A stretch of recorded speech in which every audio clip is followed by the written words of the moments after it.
Invocation to the Lord.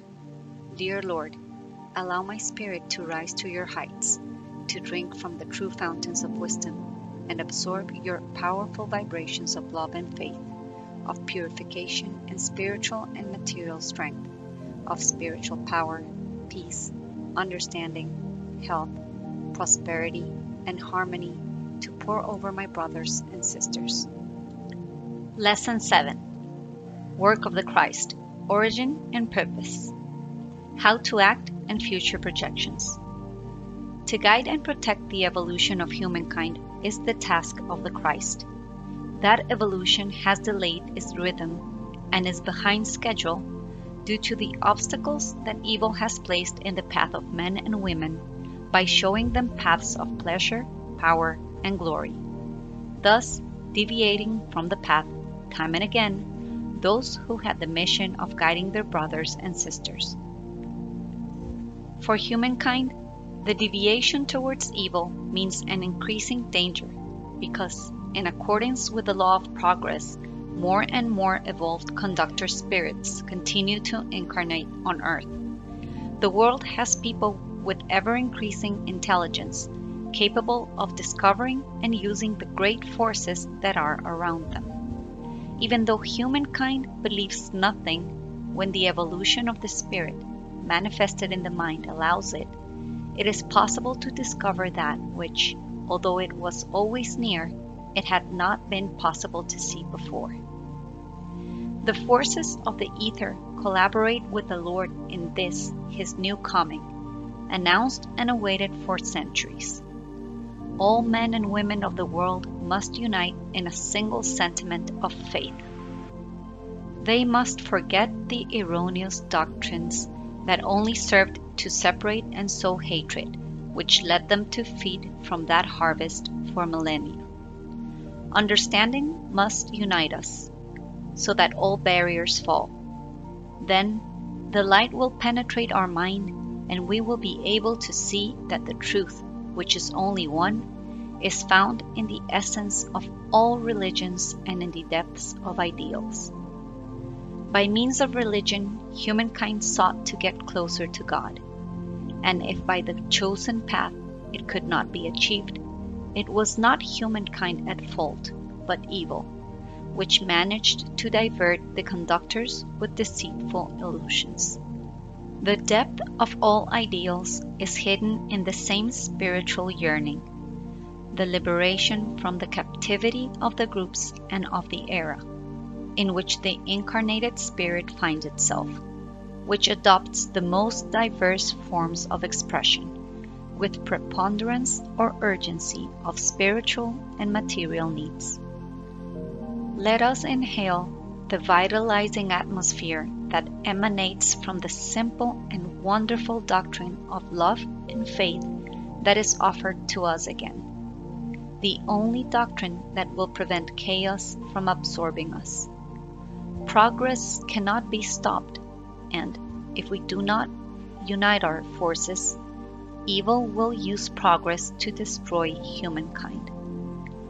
All the conductors of the world, those who influence over others, places them in a position of guidance and example for their brothers and sisters, should meditate on the great responsibility upon them, and in analyzing their feelings, confirm whether their roots are nourished in the land of good or of evil, in their desire to lead their brothers and sisters along the path of unity, harmony, and understanding, in order to achieve the peace that will accelerate their progress, or if, on the contrary, their desire is to use those who trust them to obtain power and glory.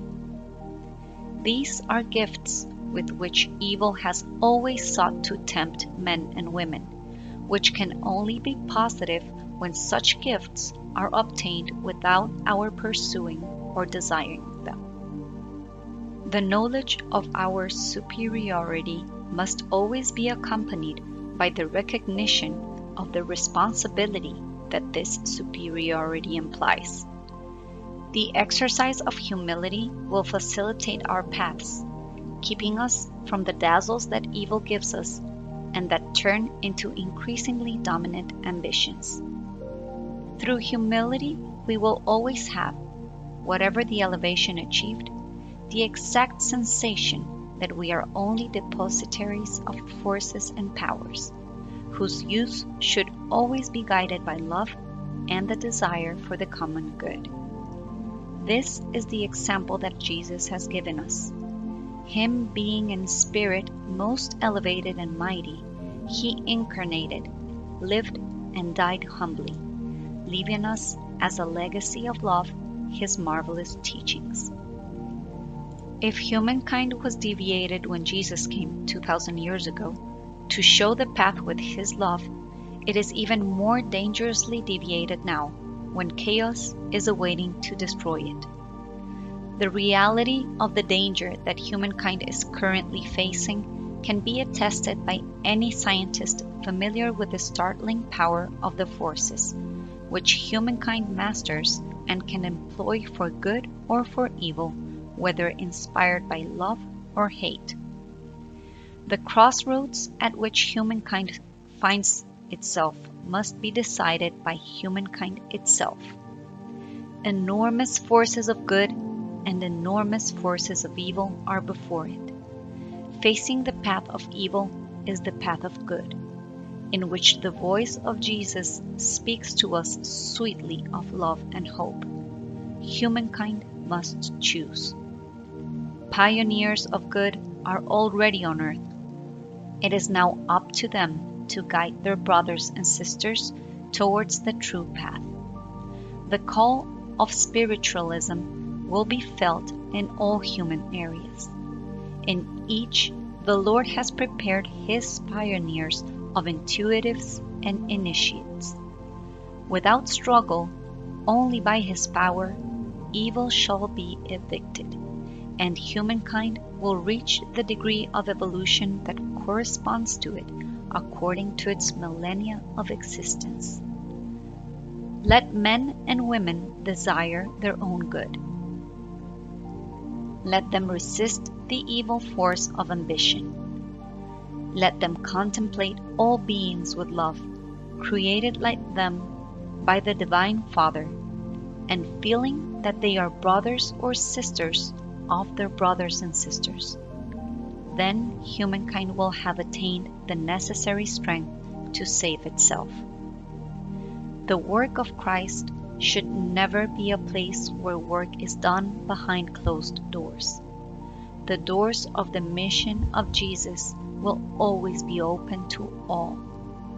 Those who feel spiritual restlessness and desire to do good should approach it. You must be willing to pour on those who need it light for the mind and love for the heart. That is your task, and to never discriminate against races, religions, tendencies, or any of the divisions that humankind has established.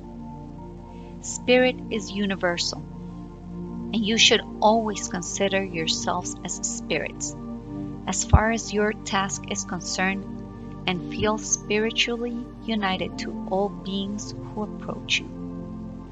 You shall take care, as humans, of the forms and means used within and outside the work of Christ, because as spirits and as humans, you must live in a constant task of giving, so that you may receive and so that you may give wonderful vibration, which will harmonize perfectly with the forces of the higher beings. Beware of any interference in your humility, in your faith, and in your love. Before long, a kind of convulsion will take place in the world regarding religious ideas. Concepts sustained for centuries will crumble under certain facts that will put in evidence errors supported by some religions. This will occur simultaneously in different religions, because the time when the minds will have to awaken is approaching, and it will bring to light the errors contained in religious doctrines. This will produce a cleanse that will make it possible to prove that all true religions have their origin in the one and only truth. The work of the Christ is not just another doctrine or a group of beings with spiritual curiosity, but the marvelous reality that will bring to all humankind spiritual and material peace and harmony. It is not destined to bring humankind the knowledge of the spiritual reality of life, but the knowledge that this reality is essential within the enormous work to be carried out, so that humankind can awaken from its lethargy and understand the need to care for its spiritual, moral, and physical progress. And so it can learn to live in accordance with the will of the Father. Missionary collar and scarf.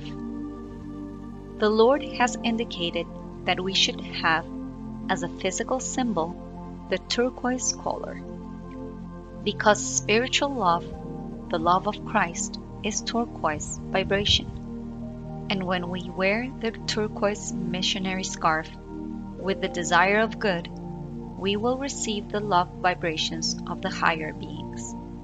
Through this collar, we will radiate these love vibrations onto others. Everything has a broad and elevated purpose. Thus, when we mingle with other groups and we do it wearing our turquoise scarf, we may become focal points of loving radiation towards the members of the group. As we move forward, we will learn extraordinary things. We will know that everything vibrates, that everything that exists is vibration, and in those infinite different vibrations, there are different degrees of intensity and different vibratory qualities, which correspond to spiritual states. These vibrations manifest in our physical world under different forms. Sound is a vibration, color is a vibration, and matter is also a vibration, although in a denser form. Vibrations can be spiritual or physical. Certain spiritual forces, when manifested in physical planes like ours, adapt to the plane and manifest in it as physical vibrations, which can be captured by our physical senses. The vibration of spiritual love has the turquoise vibratory color. Since the work of the Christ is a work prepared by the love of Jesus Christ, that wonderful turquoise vibration is, little by little, surrounding our planet and is reflected in the soul of those who, through their willingness to serve the Lord, approach Him with their love. This vibration unites us to Jesus and unites all beings. When we hold meetings of spiritual work and studies, that vibration of love is intensely projected upon us and around us, as it is reflected in the similar physical vibration in the turquoise color. During meetings, a visible turquoise scarf is worn by men and women. Via this physical turquoise vibration, each aspirant will become a focal point of radiation of the spiritual vibration of love.